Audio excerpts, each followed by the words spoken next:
Okay, here's another dumbass woman of color trying to defend Donald Trump. Katrina Pearson has become the answer to a lot of joke lines lately. And she and AJ Delgado, here she is doing what she does, trying to spin away from all of these allegations as far as Donald Trump's concerned. And yeah, I just don't understand it. These women must be getting paid a lot of money because some of the positions that they're taking basically are ridiculous, to put it mildly. Here's Katrina Pearson. Katrina Pearson, Trump campaign national spokesperson. Katrina, well, you tell me, why would this woman at great harm to herself come out 11 years later and make an accusation like this and make it up out of whole cloth? Well, Megan, I'm not going to sit here and to pretend to know anyone's motive for doing anything that they do. But what I will say, the question is 26 days before an election, and they all have the exact same answer, and it was, oh, well, it was the debate. And I'm just not buying that. Mr. Trump has I don't know why you're not buying it, because Mr. Trump said that he didn't do any of the behavior that he spoke about in that initial video that started all of this.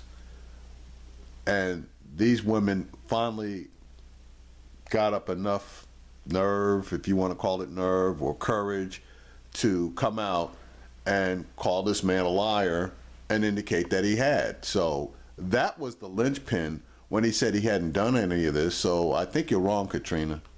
Denied this. The witness that she herself has named has come out and denied this publicly, said that that never happened. Mr. Trump has never treated a woman that way in his presence and would never put him in that position to even deal with anything like this. Is that absolutely? Yeah, but she doesn't say the butler saw Trump, is in her words, trying to shove his tongue down her throat. And she goes on to talk about how then they went back, they sat on the sofa, Trump looked at her and said, have you ever been to Peter Luger's for steaks? I'll take you. We're going to have an affair, I'm telling you. He referenced the infamous cover of the New York Post during his affair with Marla Maples and said, you remember? Best sex I ever had. It's very detailed. I mean, I'm not saying it's true. I don't know whether it's true or it's not true, but it's certainly very detailed, is it not? Well, I mean, just like within the last hour, Megan, one of the other women has already changed her story. So, no, it's definitely not true or true. Mr. Trump has denied this. I take him at his word for this. Why does everybody take Trump at his word when you know that he's a huge liar? So you taking this man at his word just to me indicates that you aren't living in the real world, just like your buddy AJ Delgado.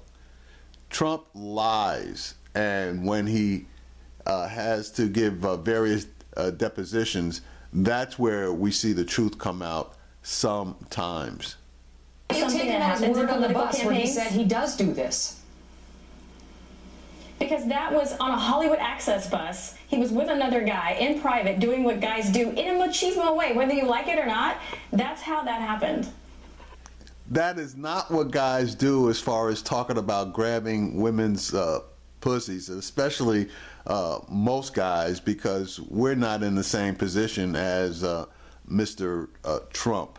We aren't in positions of power. You let a regular guy get out there right now, see a woman that he likes and grab her pussy.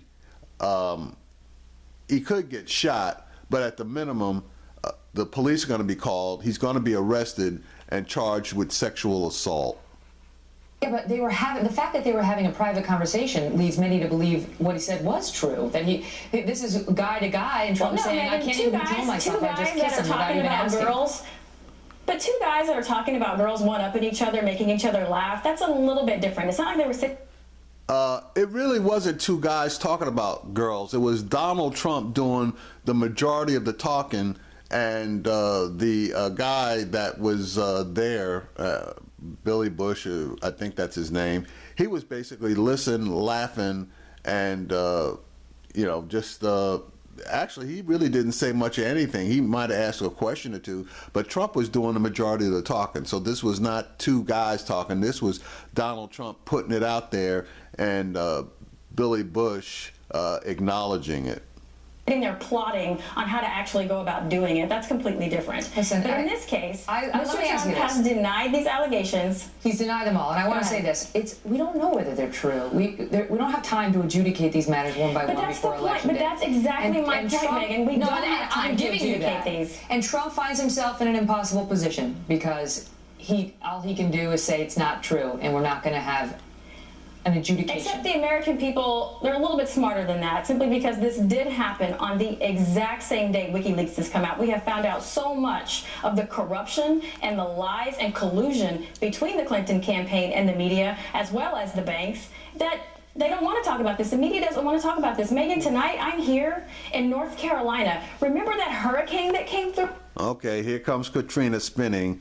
But one thing she is correct about, if you got a choice between talking about sex or reading or seeing a story about sex and seeing a story about collusion between, I guess, a campaign and banks or the media, most people are going to go for the sex story first, and then they may or may not go into the collusion story. So in that one, she's got a point. But now she's going to go try to spin away from this, talking about issues, which that's where Trump should have stayed all along. If he had just stayed on the issues, he might have had, a decent shot at this. But Katrina, doing her job as usual, wants to get away from the allegations and on to other matters.